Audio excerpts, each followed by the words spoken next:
All right, we have a special treat for you right here on Truth Frequency, ladies and gentlemen. Dan Winter is joining us. Of course, many thanks to Jan Irvin, who joined us in the first hour. But for the remainder of the broadcast, and maybe we'll do a little overtime too, we'll see how the guests feel. Sevan of Resistance 2010 is joining us for a roundtable discussion. And Sevan, it's great to speak to you again. It's definitely great being on. It was just a surprise. I was actually looking over some stuff, doing some research, and then next thing you know, I get the bat phone rings. Well, I knew that you would be somebody that would love to jump on this conversation. Of course, we can't go over everything we've gone over in the first hour, but jump in anytime you'd like. And I'd like to pose a question to Dan. I don't even know how to phrase this. I guess, how does fear affect the body, and how does fear affect this frequency and chronic illness as well? Hi, Sevan. Nice to meet you online. We had great things going on the net there. Thanks. Oh yes, Daniel. Hey, great to finally be online with you. I mean, it's excellent. Of course, we always chat, and it's always good to have your presence even on the site. But it's just awesome being on the roundtable with you. Nice to hear your voice. Yeah, and so on your question there, the electric geometry of emotion is well documented in the Centric work, goldenmean.info/touch. So we know specifically the wave shape of love and anger. Love is a golden ratio damping curve, the geometry of touch that's musically documented, the wave shape. And anger is the opposite, is maximum destructive interference. However, the wave shape for fear, interestingly, does not have a documented shape because of one simple reason. Fear is simply increased electrical resistance. So if you wanted an electrical definition of fear, it is resistance to spin, which is correctly described as the mind killer, because obviously spin density is what produces the electrical centripetal force called mind. So indeed, when you resist the spin of your environment, then of course you cannot achieve centripetal force or focus. Now, that being said, it's very appropriate to fear certain things like death if you're not ready. So effectively, the lesson here is that spin is the mind creator and resistance to spin is the mind destroyer. Ah. And what about behaviors like hoarding? I mean, I would think that those kinds of behaviors are the reason why these people end up dropping dead one day, because of health problems that just appear out of nowhere when they're 39, 49 years old. And it's crazy, because I think that this hoarding behavior is preventing or blocking that spin, and that's making them, and beautiful thought, yes, and with more biological precision, you could say that biologically hoarding is identical to obesity. If you understand that digestion is simply to achieve charge implosion, the reason you get fat is when you eat dead food and white flour, it cannot be moved to electrical implosion and therefore remains unsorted and therefore blocks your centripetal force. That is so true. And so raw food is unsorted emotion would have the same issue. Unsorted emotions. Yeah. Yeah. In other words, everything needs to be part of perfected implosive compression, or it can't go through the wormhole. Ah, okay. Is there anything you can add to that, Sevan? You definitely. We've just been on a trip really through the chakra systems lately. And we've been working out a lot of those blockages, which is exactly what Dan is talking about. It's really, you have different ways of definitely looking at the same thing. And that's what I like now. Dan speaks a scientific tongue, and it really does allow people to see from multiple diameters how it's really affecting them, especially with the geometry. What we've been doing now is isolating many of these chakras, especially the root chakra, where a lot of that energy is tied up at. And that chakra area really corresponds to when the individual is between 1 and 7. And that's a lot of where the scarring starts to take place, or the warping starts to take place, where the energy is completely offline with the person by the time they reach any stage of puberty. And I've also been getting a lot of information. I mean, of course, the world now is, I would say that it's just really our job and our duties to get to these people, to explain to them in any way, in the different ways that we can explain things, what exactly is going on. And man, I was just recently looking over the Olympics. Of course, there's quite a few posts out on the internet right now. We've kind of held back with pushing out any posts, especially we're doing a disinformation campaign, anything that kind of has to do with not so much as negative energy, but negative energy that's fear-based. I can always say that if you teach someone something that they don't know and you start to get into the areas that they're not comfortable with, there's going to be somewhat of an overall fear there. Overall negativity there, or a negative feeling for them for a moment. However, when it has like fear attached to it, like if we tell people, oh, the comet's going to hit the earth or something like that, then I think personally that's where the so-called controllers are getting most of their dynamic of this negative energy. Is just having people kind of waiting at every single whim for the next wrong thing to happen. So in not wanting to really answer the questions of what exactly was going on with the Olympics right away, I kind of sat back and I got a chance to see not only astronomical point of views, but of course, conspiracy theory point of views. And then of course I had a really good look myself. And I would just really like to point attention to two things that I noticed that is a major part of everything that we're experiencing here on this dimension. And one is the bell that was used, and those large chimes that were made especially for the Olympics and were used. And I would like to ask Dan the personal question these days of, seeing that they've now taken it to the next, well, I think they've always been using this kind of frequency technology. After all, bells are not as new as a lot of the stuff hanging around now. But when we're dealing with this level of bombardment from the constellation that we're going through, that's kind of how I look at the current system of controllers. How do we work with those forces in order to to either repel or even harmonize with what frequency they're choosing to push out of these devices, which to me are clearly not so much as negative energy, but highly sexual energies from what I was noticing. The whole the purpose of the mating and even the abuse of the mating and the bliss. What do you think about that, Dan? Well, there is a bell shape which is perfected charge distribution. It's called the Grail.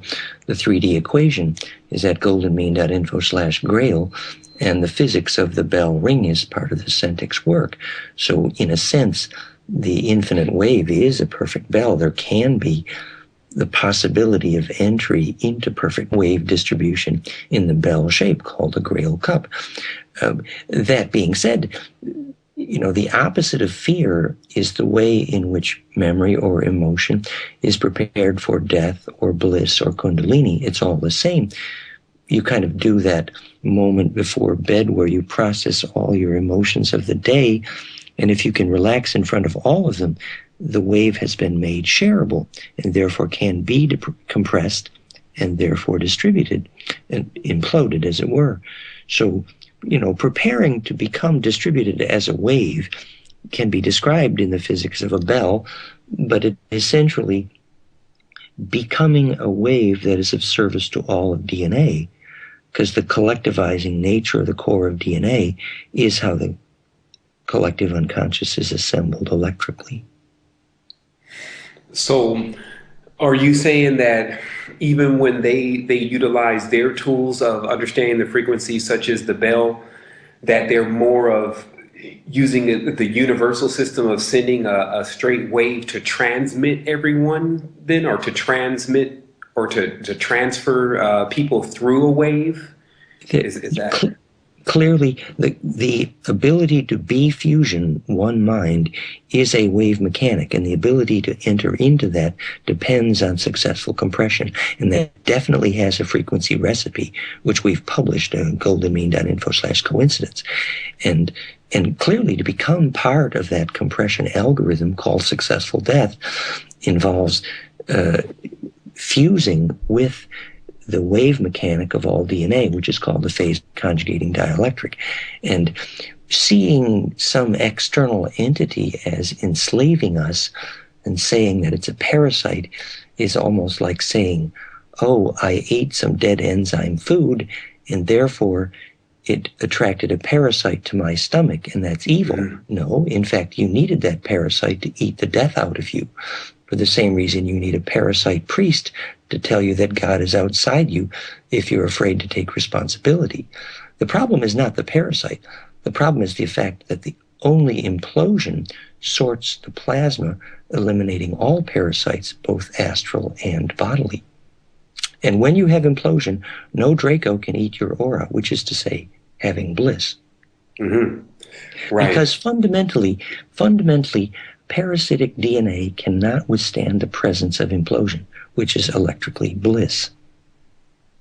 Is your and just to be clear, is your definition of bliss the complete flow of the Kundalini fluids? But I recommend electrical measure, goldenmean.info/clinical intro. You see the golden ratio in the EEG, correlate to the moment when you have bliss, and it's teachable and measurable. It means your body's imploding. It's very precise electrical phenomena. And if you try it in a metal building, it will kill you. Mm-hmm. Dan, is the pentagram itself truly connected with mathematics, etc., to phi and implosion? When in all of your work, have you seen the symbol that is used as the pentagram also be connected with the golden ratio, the golden, the mean, yes, and phi? The most natural way to generate the golden ratio is the pentagram, although you can have a golden mean spiral and a triangle, a rectangle, and a pentagram. The physics is clearly the golden ratio as a wave mechanic, and a pentagram is good intro. In 3D, it's a stellated dodecahedron, which I newly proved is the geometry of hydrogen in my new equation, which we already knew is the geometry of DNA, Earth grid, zodiac, every living protein, Merkaba, Ezekiel's wheels, city of Revelation. It's all the same geometry. Mm-hmm. We have the 3D kit to build that. It's called the Star Mother Kit, goldenmean.info/kit. You'll see the infinite stellated dodeca. It was called the Lesser Maze in Theosophy, Mathematics of the Cosmic Mind. Wow, amazing. You talk about the afterlife and surviving death. Can you expand on what your views are of the astral world or afterlife, and how can one develop their ESP of these places before death brings us there? How is death survived? Great question. It's clear lucid dreaming predicts ability to die well, and practicing lucid dreaming is an electrical engineering issue. A magnetic map of your bed is a good start. The dreaming tracks are measurable magnetically because that's where your dream goes. If you sleep over water, your aura is going to go down that river. So clearly you have electrical issues to learn to begin to propagate your plasma. In 9 Faces of Christ, the number of organs of perception you could take with you in your dream grew as the phase coherence of your aura increased. And that tells you a lot about what you're going to take with you when you die. Now, when Korotkov measured the plasma of a ghost and watched where he went at death, that's how he learned to measure sacred space electrically.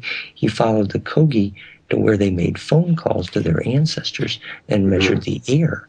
And sure enough, it's phase conjugate or fractal or charge distribution efficient. So a druid phone call is an introduction to where you can enter the collective unconscious. And all that is this electrical engineering hygiene to successful death. And Dan, where are we when we're not in the lucid state and we're, not in control of the dream? Where are we in our consciousness or our thought stream generally? Like, what are we looking at? The amount by which your attention will cause electric charge to compress, as Bill Tiller measured, predicts how conscious you are. It's very simple. And as you compress more, implode more, you steer bigger tornadoes. And the number of organs of perception you have with you in your plasma body or your Ka as you dream, in mathematics it's called harmonic inclusiveness. It's the way doctors measure whether you have an immune system. And Harmonic inclusiveness, obviously, is optimized in phase conjugation or fractality. So your bandwidth increases. It's why you can measure Kundalini in the microwave, as Dratch did. It basically means that that you should measure your aura regularly, and you'll know whether you're growing or not. Just the same way you can teach your teenagers to stop doing recreational drugs by measuring the holes in the aura with a GDV. Did you guys talk about the GDV the first half?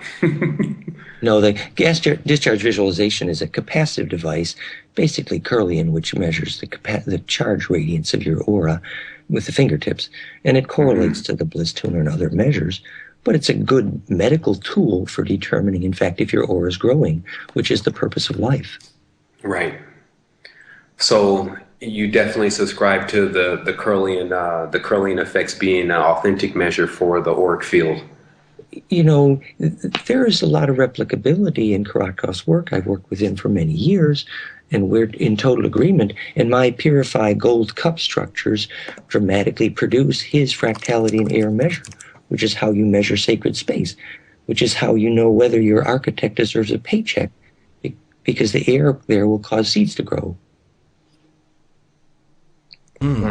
Let me ask you this, Dan. We've had Christopher Everard on the show, who pointed out that radio and television were first created as a way to access the spirit world, to communicate with the ether.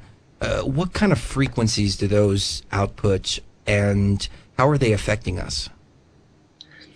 Well, the fact that 60 cycle is the most poisonous possible biologic frequency, the frequency at which the voltage required to stop the heart is lowest, is a good indicator. Once we understand the nature of mind, we will change the frequency of our power distribution grid to be phase conjugate, and that will become self-aware and self-organizing. So obviously, as long as we're communicating in frequencies which are opposite to conjugate, which is the opposite to biology, we're actually creating death. So, you know, telepathy depends on getting out of electrosmog because we've chosen the wrong frequencies. It's quite simple.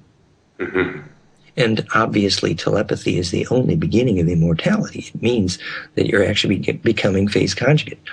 So it just means that we're going to need to learn to produce the truth frequency before actually we're going to become part of the collective mind. Otherwise, we're going to be trapped. Well, yeah, and then we're going to... That's why I'm glad I'm on the show. Yeah, and then we're going to see more of these zombie attacks and things like that, because we're going to become so disconnected from our true selves that we just devolve as a collective. People need to understand how practical that is. It means that if you have more than one transformer from any gadget near your body, it will inhibit all digestion and all focus and all dreaming. Dan, don't you transfer that energy by contact at a certain point where when one person has achieved the harmonic wave, can't they spread that to another individual almost like a Shekinah or something? That's a beautiful point. It's exactly correct. Human bliss and Kundalini are contagious, and they have critical mass for exactly that electric reason. Yes. And that field is totally dependent on electrical engineering concerns like the nature of the electrical environment. For example, steel and aluminum buildings are poisonous to all of that. You know, go ahead. I'm sorry. I'm sorry. I'm like a kid here. Yeah, I know you are. No, it's okay. He's the only one I can really ask. Oh, I know. He's a wealth of information. But I was just going to say, ever since we moved into this third floor apartment, we have been shocked so many times. Just getting up from the couch, you get shocked. Just walking into the next room and touching the wall, you get shocked. It's every day. And what is that doing to our fractality? Well, obviously, it's poisonous to all of your spirituality. The electrostatic nature of that is a pure disconnect from ground, which is to say fractality. So you should eliminate all the electrostatic material and provide ground access, clearly, real stone, real wood. Steiner had it correct. The children should touch only natural fabrics, stone, and wood, and never touch plastic or synthetic or metal. And there are profound electrical engineering reason for that.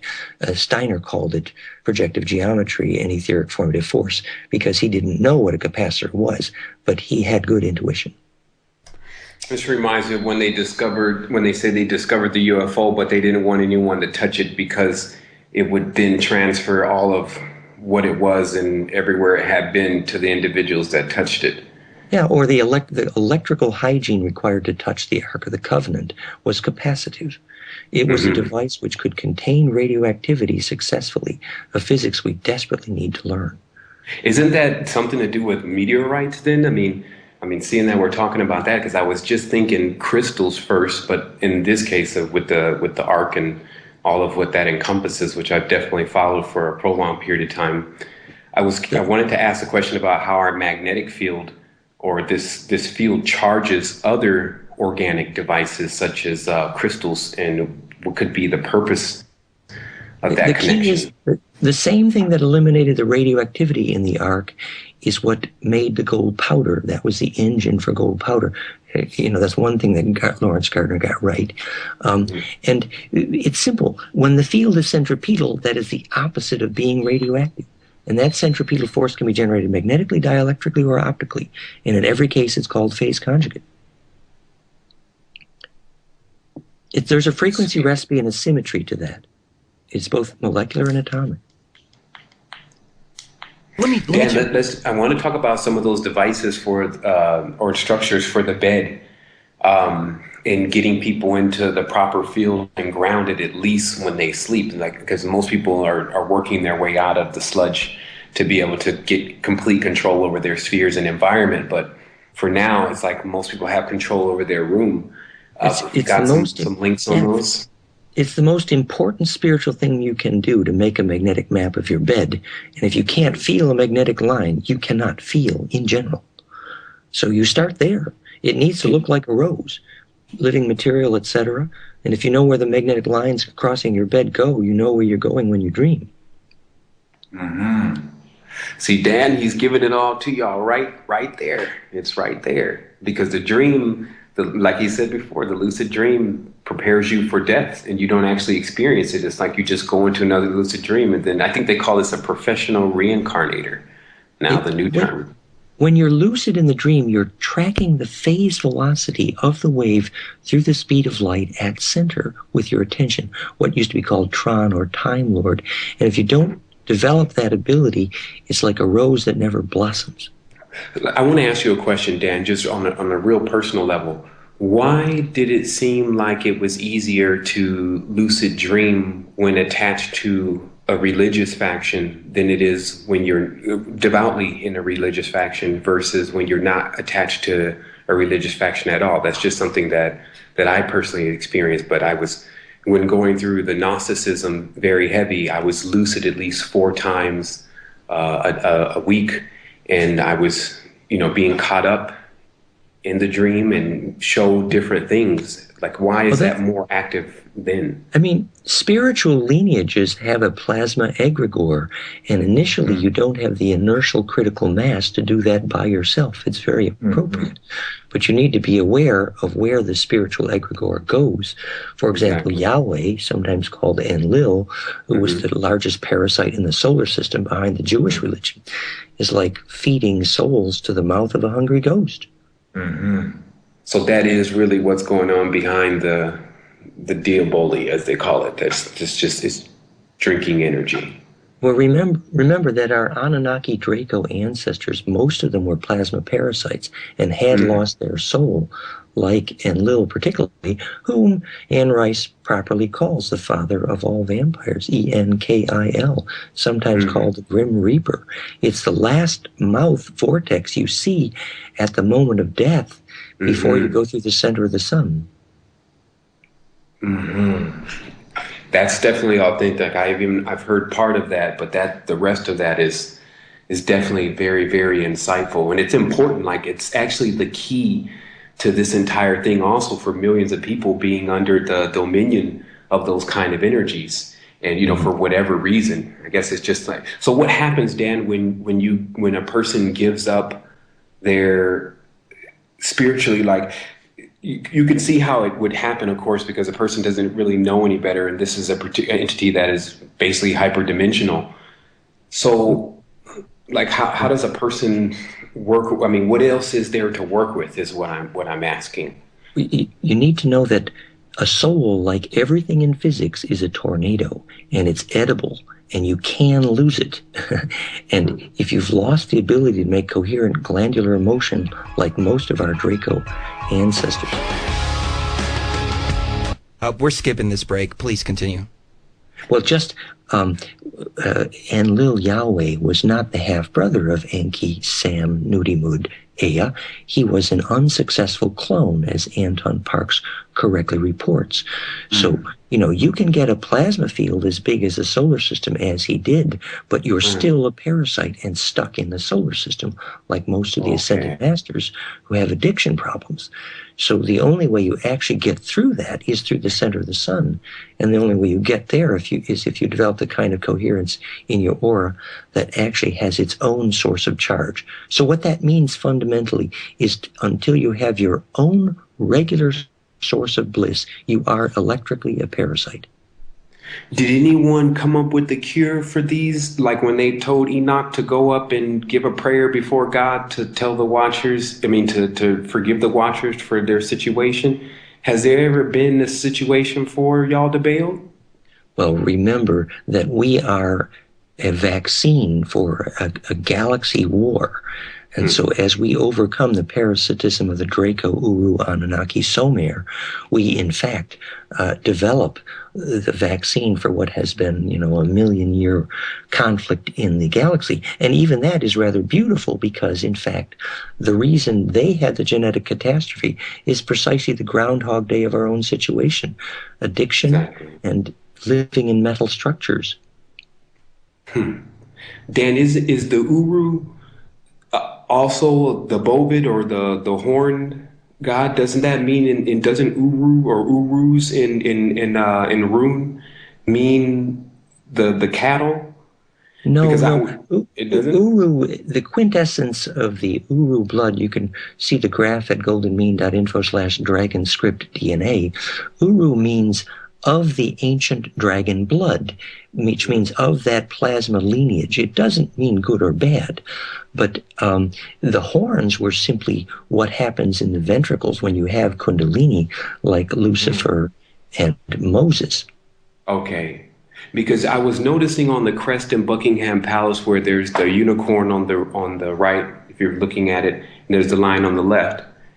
And this was just very interesting. It just saw something in this that I don't think anyone had, or not a lot of people have seen, but in the middle there's a crown, a larger crown. Well, what happens when the ventricles liquid are pumped with the phonon of Kundalini is the liquid become crystal and the ventricle horn extends, which makes you plasma projective. Lucifer, Enki, Moses. It's simply plasma projection completing its necessary circuit. Eventually, that plasma looks like wings, called archons. Okay. All right, now we got it. Okay. Jeez. I mean, Chris, are you still there? Yes. I'm just sitting back in awe.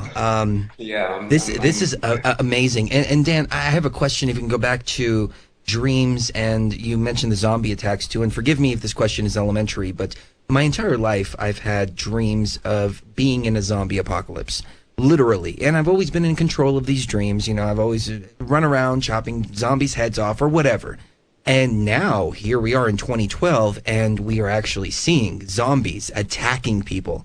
Last night I had a really interesting dream. It's been a while since I've had one of these dreams, but again, it was a zombie apocalypse type scenario. It felt so real that I actually got up and looked on Google to see if there were more zombie attacks.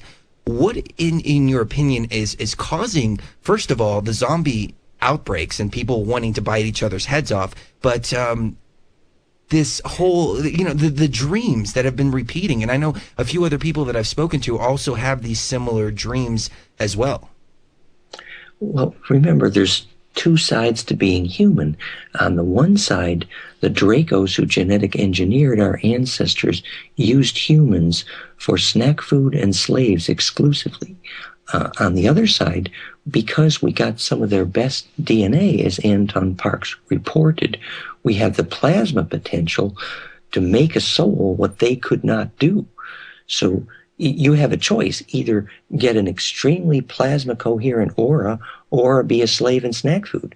And that depends on discipline and hygiene, actually. If you have a core community with critical mass that lucid dreams together, then you have the critical inertial escape velocity to not be slave in snack food. But that means the soul group learns to lucid dream together, and they have power. What about the collective consciousness, though? How does that affect? I mean, we have individuals like yourself, Sevan, a lot of our listeners who are extremely enlightened and have a good understanding of this, but unfortunately we are a small minority, and it seems like the collective consciousness does dictate what reality is like. Yeah, but we have an education solution. Education is critical mass. There are 200,000 films of me teaching on the web, and I'm only one. So our problem is education. And once enough people realize the truth, then the fact that our aura is the solution to our being enslaved, when we grow the aura, the choice to follow your own bliss becomes politically the most important decision you ever make. Because that's when you have a body polis, a bliss body, a ka. Is there also another community of individuals that have obtained bliss, basically in multiple communities in the universe of individuals who've obtained harmonics? Is that what's really out there? There are advanced civilizations all over, Arcturian, for example, Aldebaran, but the genetic diversity of this planet exceeds all others. So the potential here is greatest, but they all recognize that this periodicity, the sun, limits the inhabitability of the Earth. So it's normal that much of the Earth's population is lost when the sun does what it's going to do, which is the perfect opportunity to learn how to die well, actually. It's the perfect sorting. And so, yes, all eyes are on us, because the extent to which we get our glandular hygiene up to bliss velocity, our glands switch emotions faster than any other culture in the galaxy. That means that our potential here is greater, actually. You know what, Dan? It really sounds like you're talking about something that is basically going to happen anyway, but if the person is blocked, then it's like they're going to just basically implode within whatever chakra they're stuck in. And do you see that I feel like every month that seems to be something's getting stronger and stronger, just as far as with the energy levels and the prana. Doesn't it seem like the universe is kind of like pushing us at this point where there's going to be some level of like a wave coming across the planet, and if you're used to handling energy, you'll kind of course right through it properly. But if not, it's like gonna like you called it, get burned out, like your DNA get burned out. Yeah, the physics of the rapture is a phase conjugate pump wave, and that's why guns will melt, because anything that's made of steel and aluminum, which is to say not compressible, will generate heat. That's why cities made of steel, aluminum, and square metal grids are the first place to die. It's the same reason that tornadoes kill metal buildings first. So you need to be in a compressible environment in order to survive. It's clear. Otherwise, insanity is coming quickly, which is to say you need to be in nature. How does the Tetragrammaton play into this? I remember some of your earlier recordings, you talked about it being a war cry from Orion, but also a cone. Like, how were they using these mantras is my question, not specifically the Tetragrammaton, but these mantras, which, can really, what are we talking about? Well, the shadow of the triangle is the shape of the Draco ship, and the two triangles is the Draco insignia and the flag of Israel.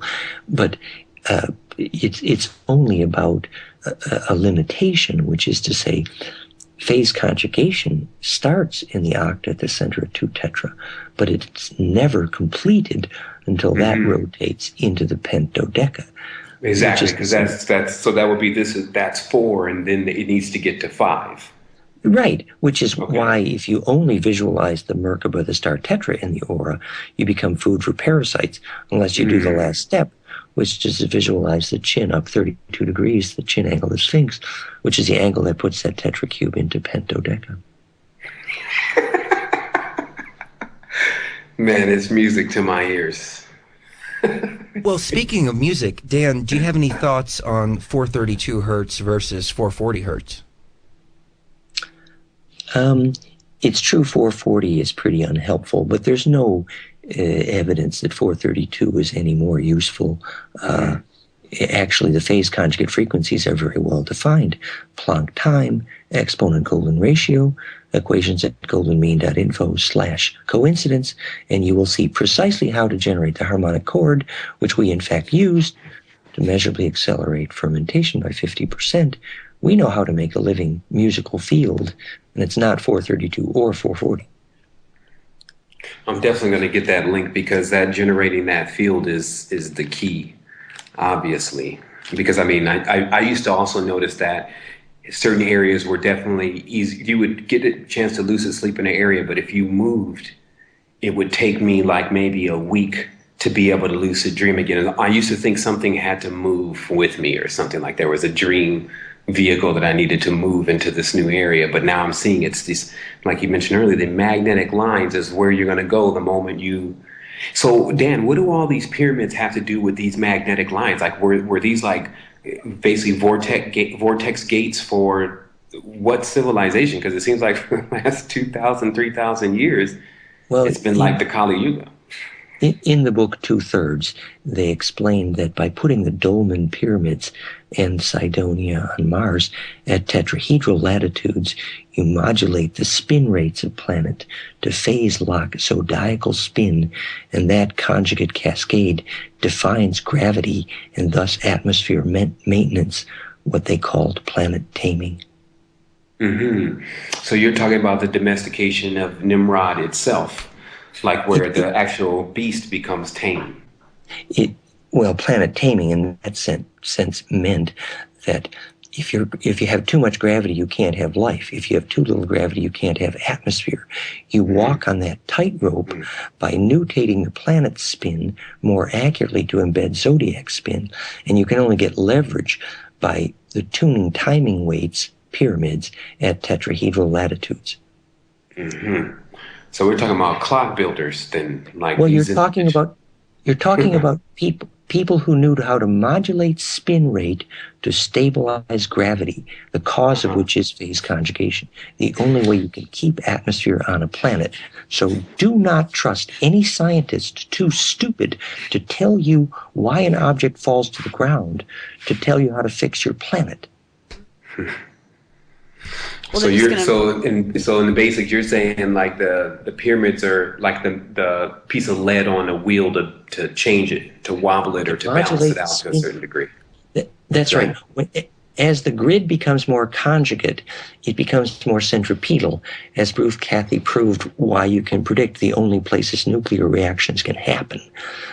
Ultimately, you make the planet centripetal is the only way to hold atmosphere. As the Maya correctly said. Okay.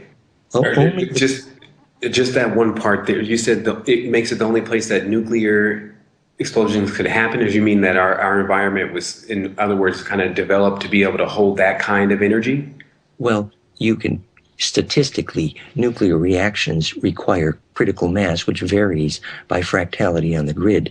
So you need to be a fractal place in space and time for the critical mass to work. And the same physics of centripetal compression makes gravity and therefore holds atmosphere.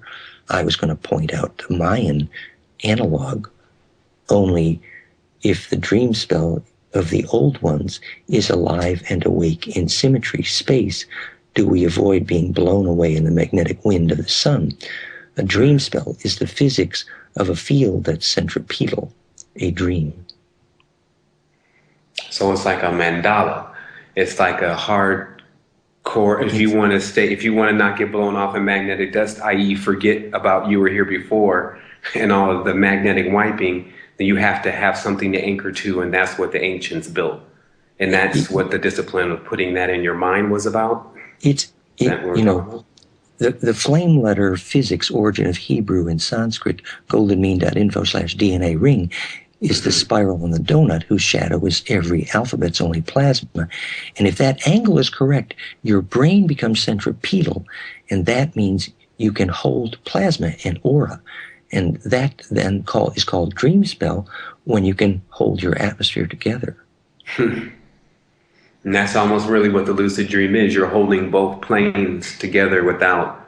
So basically, you're creating an atmosphere. There it is, right there. You're creating that field where it has the perfect gravity. That's right. The two hemispheres are pine cones that kiss noses, the symmetry of phase conjugation, and that starts a centripetal force, and that's the origin of all alphabets. And eventually that would, of course, make the Megan star, the Star of David. Let me ask you this, Dan, what do you think about these two cones within themselves? So are they never necessarily dual principles? Are they just two, can they always be seen as just two energies that are combining? Like in our body, do we have two poles in our body combining, or is that just an illusion? It's the same reason why the north pole of a magnet reduces pain and reduces healing rate, because it is centrifugal and negatively time biased, whereas the south pole of a magnet will always increase pain and healing rate because it is centripetal. So the net bias of the two tornadoes toward being centripetal or centrifugal is what you call plus and minus charge, otherwise known as yin and yang. So it's the direction. It's the direction. It basically, if the tornado is going in or out, is what you call north or south or plus and minus charge. Okay. And the fact that that's time biased simply means that time travel is the acceleration or deacceleration. The direction of our clock, Dan, what direction is that? Like our wall clock? What direction is that really taking humanity? The most important thing to know is that when you phase conjugate a dielectric, you can time reverse steel that has rusted back to where it's no longer rusted. But in fact, you cannot go backwards in time ever except to a more ordered state. So all time reversal, the Fountain of Youth, the Garden of Eden, which was just an electric field to produce immortality, all of that can only take you back to a more ordered state. And that's well defined in the physics where phase conjugate optics produces time reversal. But few people know that it applies to immortality devices like the Garden of Eden. Whoa. What about the theory of time travel where you don't actually travel back in time, but rather you travel to a dimension that's similar to this dimension that happens to be in a different time period? So dimensions are only a name for how many axes of spin symmetry of charge can be superposed, which is optimized obviously in dodeca, and DNA is the climax of that. And so to exist in another dimension only means that more spin symmetries can be superposed symmetrically. And so all of time travel depends on exquisite phase discipline. It means that if your DNA is not braided recursively, what they call boson 7 at Montauk, or microchloridians in the blood in Star Wars, it means your DNA simply is not capable of implosion, and therefore plasma projection to superluminal phase velocities. It all depends on golden ratio.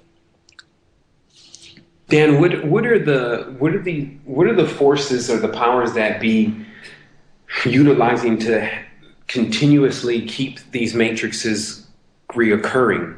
I understand, again, it's a parasite and there's a need for the parasite, but like, how do they, without having access to many of the things that we're being given the option of having access to, how do they keep it going? Like, what are they using the dark force to live just like the vampire? Is that what it pretty much is for them? They have to have the energy in order to stay cohesive in this dimension? Remember, after the Draco-Borg culture had the Nephilim genetic disaster, their DNA could no longer implode, no memory through death, no long-term memory at all. They developed mechanical structures to sustain life, like Harkonnen's suspensors. And you could mechanically create a Borg culture which could last thousands of years, and they did. But they lost all ability to implode DNA. So it all begins with knowing the physics of what it is to have a soul in DNA. You meditate on the horrible death of Dolly the sheep, and you kind of got the picture. Is the energy that we gain when we're incarnated through this planet, is that the planet's, is that what's giving us this opportunity? Is it like the soul of the planet that we get infused with too? Like the people indigenous to the planet having some type of connection that they have already established? Is that what we're dealing with here? Look, stars need DNA desperately. The sun, for example, they don't make DNA for no reason. When 1 million children sing the same song, the solar flares change dramatically, measured 11 times. It's simple. We make the centripetal force stars need to grow up. Mm-hmm. Okay. And what's given us the force so that we can grow up? Is that nature? Well, we're part of the ladder of nature, from the symmetry of hydrogen to DNA to star hearts. It's all about fusion. Shakespeare was teaching that in the symmetry of the Shakespearean theater called The Psychology of Alchemy. It's actually fusion physics. So it's like an orchestra of courtship. You can't all have one emotion without experiencing each other as oneness. And fusion is a net energy gain process. Wow. Dan, let me shift the topic for a second. We had a guest recently, George Kavassilis, really fascinating gentleman. But he has a theory that the pineal gland, the chakra system, is all a trap that's been implanted inside of us by Anunnaki, Dracos, whatever the higher, darker entities are, in order to trap us in this universal matrix. And it keeps us, it gives us a sense of enlightenment, but at the same time keeps us trapped here, not seeing the bigger picture, because we think we're actually achieving these higher states by utilizing these tools, but in actuality it's just a deception. Have you heard anything similar to that? And if so, any thoughts? Well, Anton Parks correctly reports that Enki was prevented to share certain parts of the Draco immortality gene. You can read about the white albino Draco they thought was unclonable, AntonParks.com or Zeitlin.net. However, the fact is that if we develop a certain critical mass of bliss, then the plasma container can implode. The fact is, Los Alamos plasma physics discovered that 9 donuts, one above the other in plasma, is the only way to self-organize. goldenmean.info/whale dreamers. And that is the reason you have 9 steps of Palenque and the pagoda and Dante's Inferno and the 9 golden tetra called Sri Yantra. That there are 2 donuts above the 7, and when you feel your pineal burn, as you do in Kundalini, those other 2 donuts form, the Anunnaki 9 and the Ennead of the Greeks and Romans. It's all about the plasma symmetry of 9. So the archetype vehicle that became a plasma container for a gene pool, the Anunnaki 9 and the 9 from Puharik, is good physics, because it is plasma projective and therefore empowering on a stellar scale. Right, and it sounds like to me that being able to obtain that stellar scale would actually be able to come to terms with all of what we're experiencing in the reality, and then to basically eat it, to neutralize it, to the little girl says, "Daddy, am I going to grow up to be a star?" Her father's an astrophysicist, and when he does his physics right, he answers yes. Man, I can dig it. I can definitely dig it. I mean, I get so much clarity like when I have an opportunity to look into Dan's work, and he put up some videos also that were like awesome. And then I guess that Dan, do you want to give out that link on Blip TV so people can look at also some of your stuff on there? Because there's a lot more video. Fractalfield.blip.tv or goldenmean.info/implosion movies. We have thousands of films. We just made a new series on fusion in Turin. We'll be sharing more. I think I'm gonna go to bed here. It's about 5 a.m. here. But it's been nice talking to you guys. Oh, No worries. It's Absolutely. been fantastic. You're a wealth of information, like I said, and we just really thank you for coming on. Thank you. Yes. Let's all become shareable waves. Yeah. Totally agree with that. Very nice. Anything you want to leave the audience with before you go? Did you say a last thought? Yes. Oh, just look, really, the hygiene is the bottom line. You don't need the theory, you need the hygiene.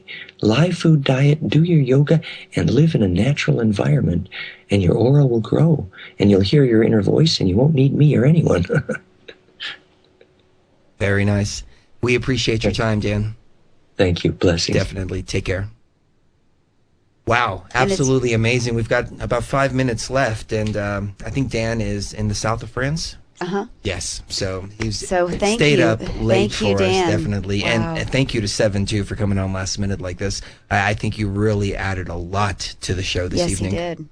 And the honor was definitely mine. I'm a big fan of Dan, and he's always been a person he knows. Uh-huh. You know, if you can understand what he's saying, you can get it. If you can go through that path of understanding it, he's got it. And but it also breaks down to something simple, just like you said. Get it together, then you don't need any of us. Right. It's like because then then you become all of us. Yep. The energy. leader is staring you in the mirror, folks. Yeah. In more ways than one, whether that's in a physical realm of existence with your guns and everything, or whether it's with your spirituality. In this sense, I think the spirituality is more important, but, you know, that was incredible. Absolutely. Hey, what's coming up on Resistance 2010? Oh, man. Well, I got two things I got to break down. I got to get to this. I got to finish off the Olympic thing, of course. We're also in the navel chakra, so this conversation that we're having today just ran right into what we're doing. And also, we have this Heliophant film that we're also going to break down too. That one was just so much symbolism in there. It's just taken a while to get through that, but that's what's going on. We got some daily groups, and we're just expanding, man. We're growing big and strong. Very nice. Very nice. Thank you. Sorry, I'm writing Dan over here, telling him thank you very much for the great show. Oh, that was one of the best shows we've done. It is. In a long time. And This false reality, the chatter, this false reality recommended both of you guys, Sevan and Dan Winter as well, and a whole nother list of guests as well. Yeah, we got to get Adam Pants on. You know what I was also thinking? There's another guy named Dushara, and then there's this other guy, this Dr. Brown. He's also a remote viewer. I think we should really start lining up some shows, guys. And get some of these real people on that really know what's going on. I've already found a lot of books, so I know those authors. It's time to really just knock on these people's doors, a more expansive version of the Camelot thing. Uh-huh. I think it's just that time. Yeah, it is. Especially on Truth Frequency. I'm sorry, I'm talking to somebody else, and he's asking, how much for banner spots? And I said, 800 trillion. 800 trillion. He says, okay. And I said, just ask Congress. They'll give it to you. Going fast. Yep. Or make your decision. The Truth Frequency bailout. Uh-huh. Well, great. Sevan, we appreciate your time this evening. No doubt. Thank you, guys. I'm definitely going to be going to sleep thinking about where my magnetic lines are. Excellent. Us too. All right. Okay. Take care. Moments. And ladies and gentlemen, it was an absolutely fantastic show. Thank you very much to This False Reality for pulling it all together for us and introducing us to these wonderful, wonderful minds. And special thanks to Jan Irvin, too, in the first hour, triviumeducation.com and gnosticmedia.com as well. Dan Winter, goldenmean.info. And Sevan, of course, I always say global resistance, resistance2010.com. His website. Fantastic. Yes. I have to go back and listen to this a couple times. With some a of it was a notepad little over my head. and a pen. I think we held our own pretty well with these heavyweights. So we will see you every Friday and every Saturday right here on truthfrequencyradio.com, 8 o'clock to 11 o'clock Central Standard Time. Kiss the one you love right now, because you never know when the last time is going to be. Good night, guys. Love you. Yep, we love you guys.